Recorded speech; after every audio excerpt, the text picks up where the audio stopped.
मैं तो तुम्हारा एहसानमंद हूं कि मेरे बगीचे के सूखते हुए पौधों को तुमने इतनी मेहनत से सींचा। अब चोरों को समझ में आ गया कि रामू ने उनको उल्लू बना दिया है। वे रामू से माफी मांगने लगे।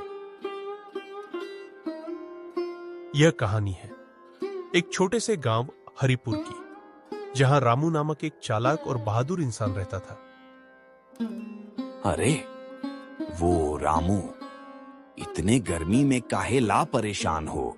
आओ थोड़ा आराम भी कर लो। रामू का एक छोटा सा परिवार था, जिसमें पत्नी मीना और बेटी सुकन्या थी। रामू के घर के पास एक बगीचा था, जिसमें वह फल और सब्जी उगाया करता था। बगीचे के कोने में एक बड़ा सा कुआं था, जिसका उपयोग भी वह खेत की सिंचाई के लिए करता था। एक बार की बात है, गांव में काफी ज्यादा गर्मी पड़ने लगा, जिसके कारण रामू के पौधे सूखने लगे।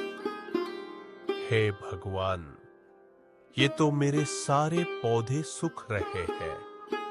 समझ नहीं आ रहा, मैं करूं भी तो क्या करूं। कुएं का पानी भी काफी नीचे चला गया है। अगर मैं इनको अभी पानी नहीं दिया तो ये सारे पौधे सूख जाएंगे। क्या हुआ जी? आप इतने उदास क्यों बैठे हो? क्या करूं भाग्यवान, लगता है इस बार हमारा फसल बर्बाद हो जाएगा। कितने दिन हो गए बारिश नहीं हो रहा है। ऊपर वाला भी पता नहीं किस जन्म का बदला ले रहा है।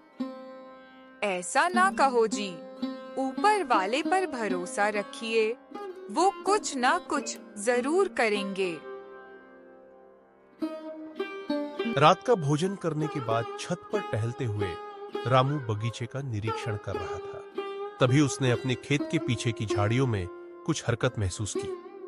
थोड़ा ध्यान से देखने पर उसे 4 खोपड़ियां नजर आई। वह समझ गया कि वहां कुछ चोर छुपे हैं। रामू अपने खेत के नजदीक गया, ऐसे जताते हुए मानो उसने झाड़ियों में कुछ नहीं देखा है। उसने अपनी पत्नी को जोर से आवाज लगाई और चिल्लाकर बोला, अरे वो भाग्यवान, सुन रही हो? शहर में आजकल बहुत चोरी डकैती हो रही है। ऐसा कर कि घर की सारी कीमती वस्तुएं एकत्र करके एक संदूक में भर दो। उसे हम बगीचे वाले कुएं में फेंक देंगे। चोर वहां क्या ढूंढेंगे? इस प्रकार हमारा सामान सुरक्षित रहेगा। इसके बाद रामू चुपचाप घर में गया और वहां अपनी पत्नी को बगीचे में छुपे चोरों के बारे में बताया। रामू ने उसे अपनी योजना समझाई और चारों को सबक सिखाने की ठान ली। एक बड़ा सा लोहे का संदूक निकालकर रामू ने उसमें बड़े बड़े पत्थर भर दिए और उस संदूक को बगीचे वाले कुएं में फेंक दिया। फिर वह चुपचाप अपने घर के अंदर आ गया और भीतर से कुंडी लगा ली। रात गहरी होते ही चारों चोर बाहर निकल आए। उन्होंने रामू की बात भी सुन ली थी और फिर रामू और उसकी पत्नी को कुएं में संदूक फेंकते हुए भी देख लिया था।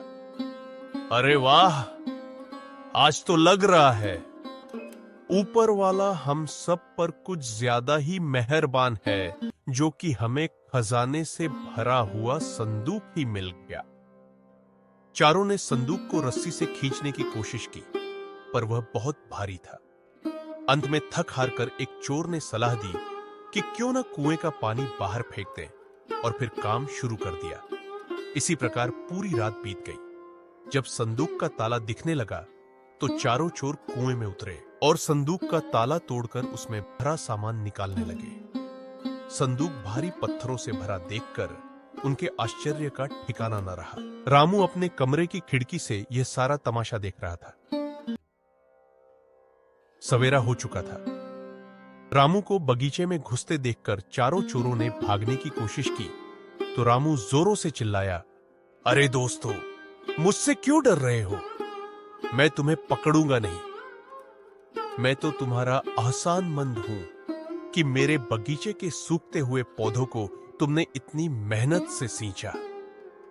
अब चोरों को समझ में आ गया कि रामू ने उनको उल्लू बना दिया है। वे रामू से माफी मांगने लगे। इस कहानी से हमें यह शिक्षा मिलती है कि कठिन से कठिन काम में भी अगर हम बल की बजाय बुद्धि का उपयोग करें तो सफलता आसानी से मिल सकती है। और ऐसे ही मॉरल स्टोरी देखने के लिए आर्या स्टोरी के साथ बने रहें। और जो नए हैं वो चैनल को सब्सक्राइब करना ना भूलें।